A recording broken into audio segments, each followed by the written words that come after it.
শুক্রবার মানেই মুসলমানদের জন্য একটা অতি পবিত্র দিন, আর সাথে আনন্দের দিনও। আর বাঙালিদের আনন্দের দিন মানে স্পেশাল দিন, আর স্পেশাল দিনে স্পেশাল খানা দানা হবে না, সেটা কি হয়? শুক্রবারে কি কি রান্না করলাম আজকের ভিডিওতে সেটাই থাকবে। স্পেশাল রান্নাবান্না করতে গেলে তো লাগবে মশলা, এজন্য আর কি আদা রসুন আমি কেটে নিয়েছি। এগুলো এখন আমি ভালো করে ব্লেন্ডার করে নেব। মশলাটাকে যদি শিলপাটায় বাটা যায় তাহলে কিন্তু খাবারের স্বাদটা অসাধারণ হয়, কিন্তু আমার এখানে শিলপাটা নাই, এজন্য আর কি আমি ব্লেন্ডারে বেটে নিব। এই যে আদা রসুনের সাথে আমি কিন্তু জিরাও দিয়ে দিয়েছি। আমি সবগুলো মশলা একসাথেই বেটে নেই, একটা একটা করে বাটতে আমার ভালো লাগে না। আর এই যে এখানে নিয়ে নিয়েছি কিছু শুকনা মরিচটাকে আমি ব্লেন্ডার করে নিব। আমার শুকনা মরিচগুলো এতটাই মচমচে ছিল, দেখেন হাত দিলেই ভেঙে যাচ্ছে। তো এই যে শুকনা মরিচটাকে আমি ব্লেন্ডার করে নিয়েছি। আর এই যে এদিকে নিয়েছি গরুর মাংসটা বেশ বড় বড়ই ছিল, এজন্য আর কি আমি ছোট ছোট করে কেটে নিলাম। এটা হলো কুরবানির মাংস, এজন্য আর কি বড় বড় পিস করা ছিল।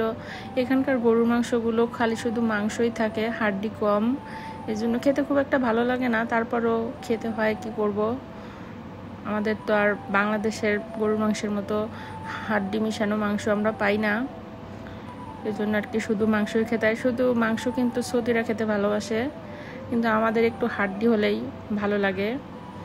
মাংসটাকে আমি সব মশলা দিয়ে কিন্তু একসাথে ভালো করে কিছুক্ষণ মাখিয়ে রাখবো, এজন্য আর কি আমি সব মশলা দিয়ে রাখলাম। এখানে আদা রসুন জিরা বাটা দিয়েছি, হলুদের গুঁড়া দিয়েছি, মরিচের গুঁড়া দিয়েছি, আর দিয়েছি একটু লবণ।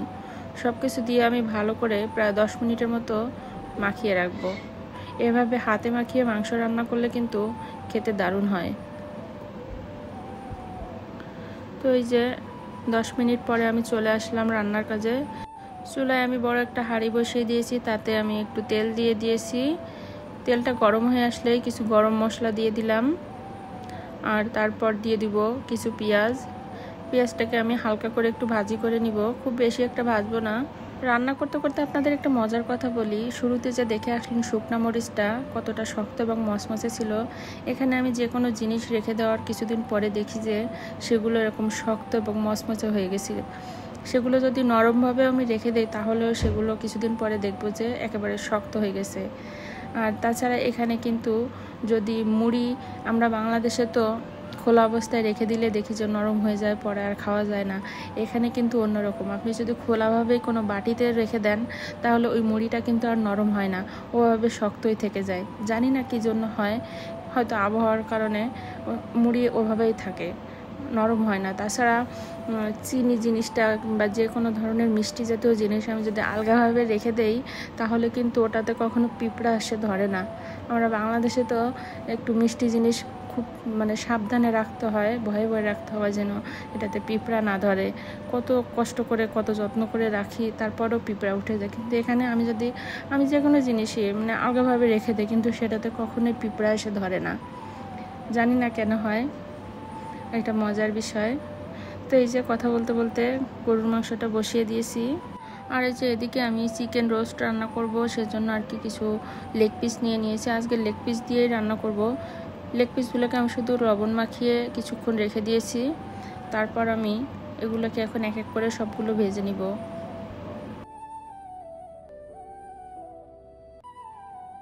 চিকেনগুলোকে আমি হালকা করে একটু ভেজে নিব, খুব বেশি ভাজবো না। এই যে দেখতে পাচ্ছেন আমি কতটা হালকা করে ভেজেছি। তো এই যে সবগুলো ভাজা হয়ে গেছে, এখন আমি ওই তেলেই দিয়ে দিব কিছুটা পেঁয়াজ। এই পেঁয়াজগুলোকে আমি বেরেস্তা করে নিব, একটু কালার করেই ভেজে নিব আমি। পেঁয়াজগুলো ভাজা হয়ে গিয়েছে, তারপর আবার রান্নার জন্য আমি পেঁয়াজ দিয়ে দিলাম। এই পেঁয়াজটাকে আমি হালকা করে ভাজবো, খুব বেশি একটা ভাজবো না। এখন দিয়ে দিব আমি কয়েকটি গরম মশলা, এখানে আছে এলাচ এবং দারচিনি। আর এখন আমি কিছু বাটা মশলা দিয়ে দিব, এখানে আছে আদা রসুন এবং জিরা বাটা। আমি প্রায় 2 চামচের মতো নিয়েছি, বড় চামচের 2 চামচ। মশলাটাকে দিয়ে আমি একটু নাড়াচাড়া করে মিশিয়ে নিব, তারপর দিয়ে দেব একটু বাদাম এবং পেঁয়াজ বাটা।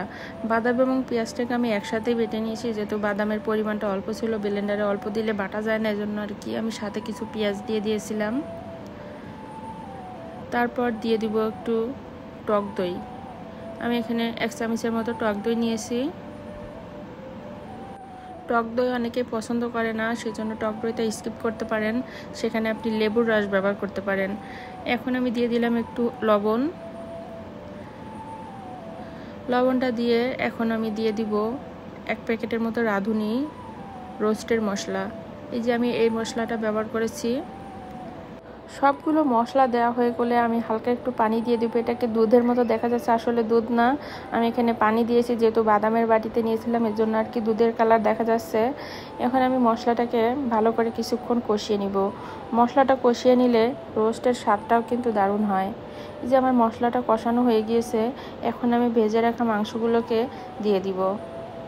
দিয়ে ভালো করে আমি মশলার সাথে মিশিয়ে নিব। মিশিয়ে নেওয়া হয়ে গেলে আমি কয়েক মিনিট মাংসটাকে কষিয়ে নিব। মাংসটা কষানো হয়ে গেলে আমি প্রায় 1 কাপের মতো দুধ দিয়ে দিব। লিকুইড দুধটা আমি এখানে ব্যবহার করেছি, আপনারা চাইলে গুঁড়া দুধটাও ব্যবহার করতে পারেন। আমি এখানে লিকুইড দুধটা নিয়েছি, আর সাথে দিয়ে দিব আরও 1 কাপ পানি। এখন আমি প্রায় 10-15 মিনিটের মতো মাংসটাকে রান্না করব, চুলার আঁচটা মিডিয়াম রেখে। খুব জোরে আমি জাল দিব না, তাহলে কিন্তু তলায় লেগে যেতে পারে।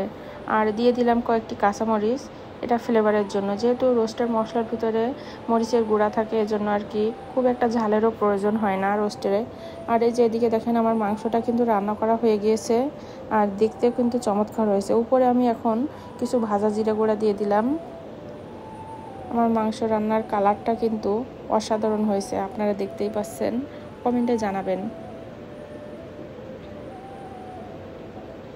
আমার ভিডিও আপনাদের কাছে কেমন লাগে কমেন্টে বলে যাবেন। যদি ভালো লাগে চ্যানেলটা সাবস্ক্রাইব করে দিবেন, আর পাশে থাকা বেল আইকনটা অন করে রাখবেন, তাহলে পরবর্তী ভিডিও আপলোড করার সাথে সাথেই আপনাদের কাছে নোটিফিকেশান পৌঁছে যাবে।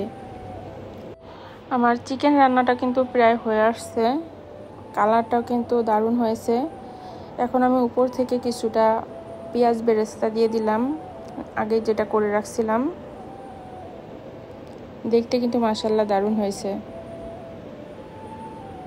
খুব অল্প সময়ের মধ্যে এই রান্নাটি করে ফেলা যায়। ছোট বড় সকলেই কিন্তু এটি পছন্দ করে। গরুর মাংস রান্না করেছি, চিকেন রোস্ট করেছি, আর পোলাও করব না সেটা তো হয় না। তো এই যে পোলাও রান্না করব আজকে। এখানে নিয়ে নিয়েছি কিছুটা পেঁয়াজ। এই পেঁয়াজটাকে আমি বেরেস্তা করে নিব পোলাওর উপরে দেওয়ার জন্য। এই যে পেঁয়াজটা ভাজা হয়ে গিয়েছে, আবারও দিয়ে দিলাম কিছু পেঁয়াজ, এটা পোলাওর সাথে যাবে। আর দিয়ে দিলাম কিছুটা গরম মশলা, এলাচ এবং দারচিনি। পেঁয়াজটাকে আমি হালকা একটু ভাজবো, খুব বেশি ভাজবো না। এই যে হালকা একটু ভাজা হয়ে গিয়েছে, এখন আমি পোলাওর চালটা দিয়ে দিব। পোলাওর চালটা দিয়ে আমি ভালো করে কিছুক্ষণ ভেজে নিব। চালটা যদি একটু ভালো করে ভাজা যায় তাহলে কিন্তু ভাতটা আর একটা আরেকটার সঙ্গে লেগে থাকে না। এখানে আমি একটু লবণ দিয়ে দিলাম। আমার পোলাওর চালটা ভালো করে ভাজা হয়ে গিয়েছে, এখন আমি পানি দিয়ে দিলাম। এখানে আমি 1 কেজির মতো চাউল নিয়ে নিয়েছি। 1 কেজিতে আমার একটা কাপ আছে, আমার কাপের প্রায় 4 কাপের একটু বেশি চাউল হয়েছে, সেজন্য আর কি আমি প্রায় 9-10 কাপের মতো পানি দিয়েছি। এই যে আমার ভাতটা প্রায় হয়ে আসছে, যে দেখতেই পাচ্ছেন আমার ভাতটা কিন্তু দেখতে সুন্দর হয়েছে, একটা আরেকটার সঙ্গে লেগে যায় নাই, খুবই ঝরঝরে হয়েছিল। এখন আমি উপরে ভাজা পেঁয়াজটা দিয়ে দিলাম। মাশাআল্লাহ দেখতে কিন্তু সুন্দর হয়েছে। আপনারাও জানাবেন কেমন হয়েছে আমার রান্নাগুলো। আপনাদের একটা সুন্দর কমেন্ট আমাকে আরও সুন্দর সুন্দর ভিডিও তৈরি করতে অনুপ্রেরণা দেয়। আপনাদের সুন্দর সুন্দর মতামত আমার কাছে কিন্তু খুবই ভালো লাগে। তো আজকের মতো এ পর্যন্তই, দেখা হবে পরবর্তী কোনো ভিডিওতে। সে পর্যন্ত সবাই ভালো থাকবেন, সুস্থ থাকবেন। সবার জন্য রইল অনেক অনেক শুভকামনা। আল্লাহ হাফেজ, আসসালামু আলাইকুম।